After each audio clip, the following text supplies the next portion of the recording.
The Scopes trials, also known as the Scopes monkey trial or just the monkey trial, began in the summer of 1925 when a teacher in Dayton, Tennessee, named John T. Scopes, was charged with breaking the law after teaching Charles Darwin's theory of evolution.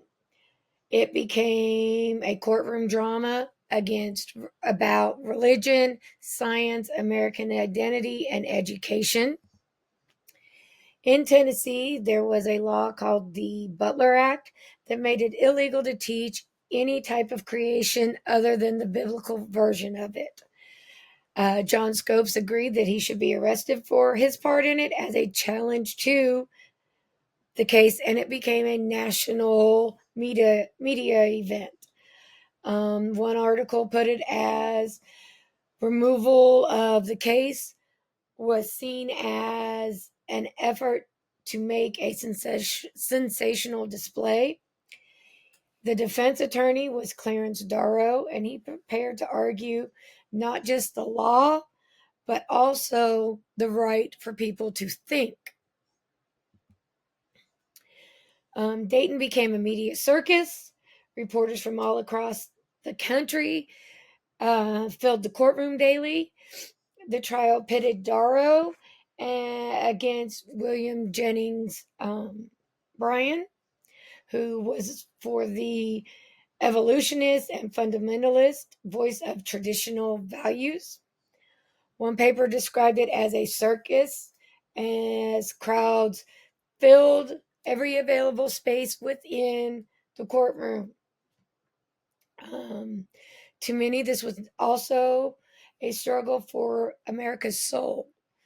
Was it the future, scientific, or scriptural? After 8 days, they found Scopes guilty, and he was fined $100 as kind of a symbolic punishment for it. One editorial described the verdict as a victory for those who believed in the literal word of Scripture, but another warned that the freedom of thought and teaching must not be sacrificed for the law. William Bryan died 5 days after the trial from exhaustion and the emotional toll that the trial took on him. The trial did not end the debate. It continued for years. In 1927, the Tennessee Supreme Court upheld the Butler Act, but overturned Scopes' fine as on a technicality. The Scopes trial became a turning point for American history, where science, religion, and civil liberties collided.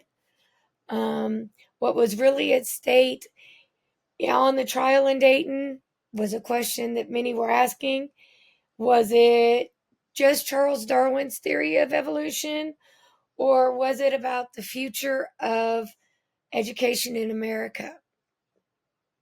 The Scopes trial reminds us that the classroom is often the front line for America's biggest debates.